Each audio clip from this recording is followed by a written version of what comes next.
कानपुर के जाने माने साहित्यकार रत्नाकर शुक्ला पर लगाए गए कथित छेड़छाड़ के आरोपों से षड्यंत्र की बू आ रही है। साहित्यकार पर लगाए गए आरोप का स्कूल की शिक्षिकाओं ने भी खंडन किया है। बड़ी बात यह है कि साथ गई सहेली भी छेड़छाड़ की बात से इनकार कर रही है। देखिए ये रिपोर्ट। साहित्यकार रत्नाकर शुक्ला मामले में षड्यंत्र की बू। साहित्यकार को फंसाने के लिए रचा चक्रव्यूह। प्रत्यक्षदर्शी और स्टाफ की बातों को किया अनसुना। बिना जांच के पुलिस ने की कार्रवाई।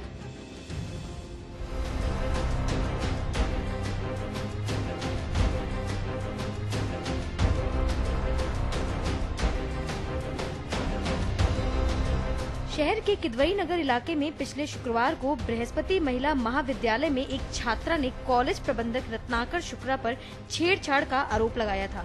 इस आरोप के बाद पुलिस ने तेजी दिखाते हुए बिना किसी जांच के साहित्यकार रत्नाकर शुक्ला को गिरफ्तार कर लिया है और गंभीर धारा में मामला दर्ज करते हुए जेल भी भेज दिया है। मामला कानपुर के साथ शहर के प्रतिष्ठित साहित्यकार। इसके चलते के न्यूज की जिम्मेदारी बन जाती है कि वह मामले की सत्यता की पड़ताल करे।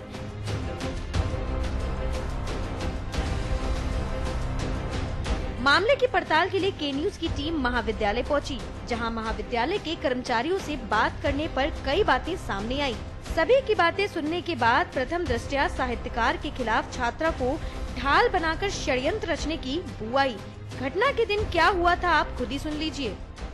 उन्हें कुछ आवाज लगी, जो बाद में वीडियो भी हम लोगों ने देखा है, उसमें लगा कि वो कुछ सुन रहे हैं। उसके बाद में फिर आगे बढ़े, फिर शायद आवाज तेज रही है कि ये नहीं समझ में आ रहा है कि जो छुप के बात कर, उसने स्पीकर ऑन करके, साधारणतः हम सब लोग बात करते तो स्पीकर नहीं करते, या तो लगता कि सुनाना ही चाह रहा हो, जो भी हो। तो सर ने केवल पहुंच करके, आप लोग वीडियो भी शायद देखेंगे या वहां पर भी है, जो नौबस्ता जाता है वहां पे भी वो दे दिया गया है, क्लिप है, कि आ करके जो डांटा है, केवल यही पूछा था कि यहाँ पर तुम लोग कैसे हो। चाय का प्याला लेके मैं कैंटीन तक गई और उनकी आवाज तुरंत आई कि देखो ये मोबाइल बाथरूम में बात करे, इसी तरह इससे तुरंत लीजिए।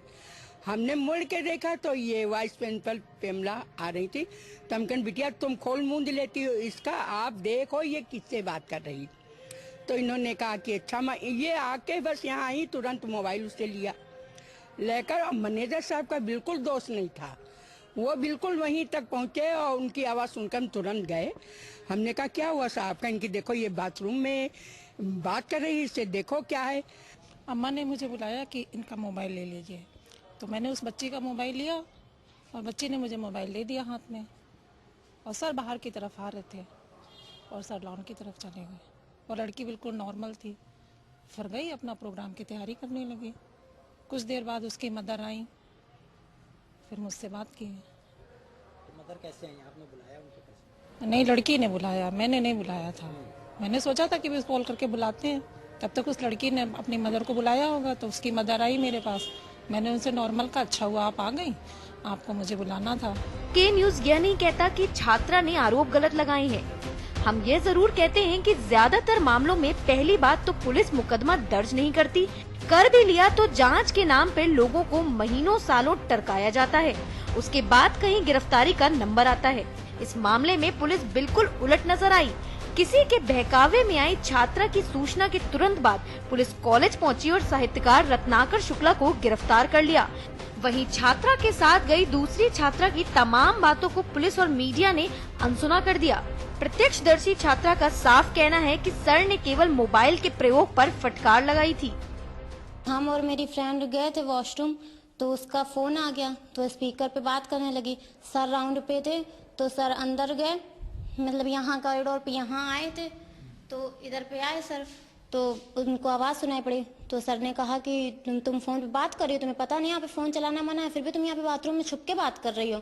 तो गई थी नो सर नो सर। तो सर उसको डांटने लगे, तो हम थोड़ा सा आगे बढ़ गए, तो सर ने हमें बुलाया, कहते तुम भी इधर आओ, तुम भी फोन चला रही थी। तो हमने कहा नहीं सर मेरे पास फोन नहीं है, तब सब कुछ नॉर्मल था, वैसे जेब में हाथ डाल के यहाँ आ गई। तो सर ने प्रमिला मैम से कहा कि इनसे फ़ोन लीजिए, तो मैम ने उनसे फ़ोन ले लिया। फिर उसके बाद उसने डांस की प्रैक्टिस, फिर उसके बाद सब कुछ नॉर्मल था, उसने डांस की प्रैक्टिस आके की थी।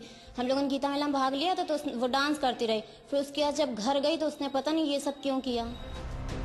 इस मामले में आरोपी साहित्यकार रत्नाकर शुक्ला को जमानत देते हुए कोर्ट ने टिप्पणी भी की है, जिस मामले में मेडिकल रिपोर्ट के मुताबिक वादी के खरोंच तक नहीं, फिर भी धारा 354 का प्रयोग किया गया।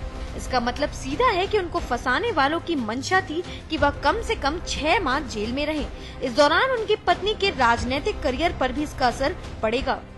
कभी कोई प्रश्न चिन्ह उनके इस तरीके की चारित्रिक उस पर नहीं लगा, ये पहली बार ऐसा है। लेकिन ये मैं जानती हूँ कि रत्नाकर शुक्ला के ऊपर नहीं लगा है ये जो आरोप लगा, वो तो बेचारे कल्प्रिट बन गए।